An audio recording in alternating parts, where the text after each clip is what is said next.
राधे दोस्तों, मैं हूँ अंजनी और आज मैं आप लोगों को कार्तिक मास के तुलसी माता की कथा सुनाने जा रही हूँ।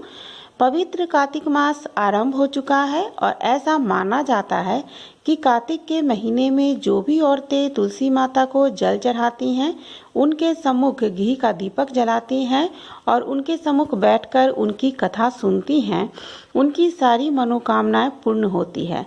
इस बात को सिद्ध करती हुई बहुत सी कहानियां यानी कि कथाएं प्रचलित है और उसमें से एक कथा आज मैं आपको सुनाने जा रही हूँ। बहुत समय पहले की बात है, एक गांव था। उस गांव की सारी औरतें कार्तिक के महीने में तुलसी माता की पूजा करती थी, उन्हें जल चढ़ाती थी, उन्हें घी का दीपक जलाती थी। सारी औरतें तुलसी माता को जल चढ़ा करके वहां से चली जाती थी, परंतु एक बूढ़ी माई जो उस गांव में रहती थी, वो तुलसी माता को जब भी जल चढ़ाती तो उनसे हमेशा कहती कि हे तुलसी माता, आप सबकी दाता, मैं तेरी बिरला सींचती हूँ, मुझे बहू दे, पीले रंग की धोती दे, मीठा मीठा मांस दे, बैकुंठ में बास दे, चटक की चाल दे और 11 के दिन दे, कृष्ण का कंधा दे। यह बात सुनकर तुलसी माता सूखने लगी।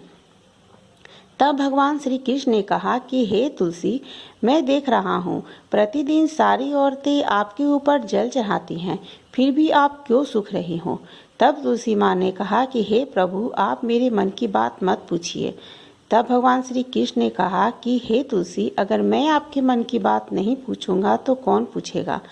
तब तुलसी माता ने कहा कि हे प्रभु, एक बूढ़ी माई मुझे जल चढ़ाती हैं और जल चढ़ाते समय हमेशा वो मुझे कहती है कि बहू दे, पीले रंग की धोती दे, मीठा मीठा मांस दे, बैकुंठ में बास दे, चटक की चाल दे, 11 का दिन दे और अंतिम में वो कहती है कि कृष्ण का कंधा दे।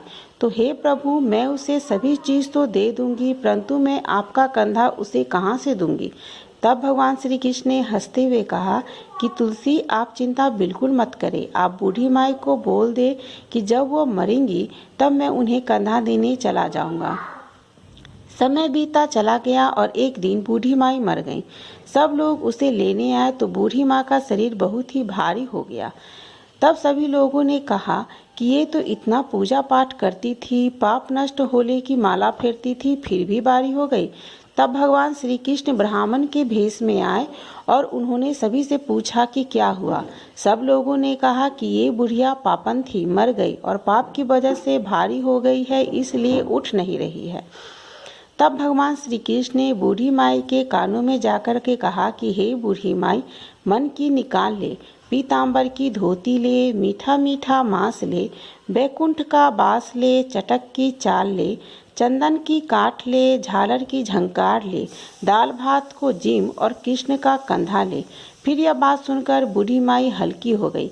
भगवान श्री कृष्ण ने बूढ़ी माई को अपने कंधे पर बिठाया और उन्हें मुक्ति मिल गई। तो हे तुलसी माता, जैसे आपने बूढ़ी माई को मुक्ति दी, वैसे ही हमें भी मुक्ति देना और जिस तरह उन्हें भगवान श्री कृष्ण का कंधा दिया, उसी तरीके से हमें भी भगवान श्री कृष्ण का कंधा देना। तो भक्तों, ये जो कथा है बिल्कुल सत्य है। इसलिए अगर आप तुलसी माता के ऊपर कार्तिक मास में प्रतिदिन जल चढ़ाते हैं और उनके सम्मुख घी का दीपक जलाते हैं और मात्र उनकी कथा भी सुनते हैं, तो इससे बहुत ही पुण्य मिलता है। तो अगर आप लोगों को मेरी ये कथा पसंद आए तो प्लीज़ इसे आप ज़्यादा से ज़्यादा शेयर कीजिए। तो जय तुलसी माता की।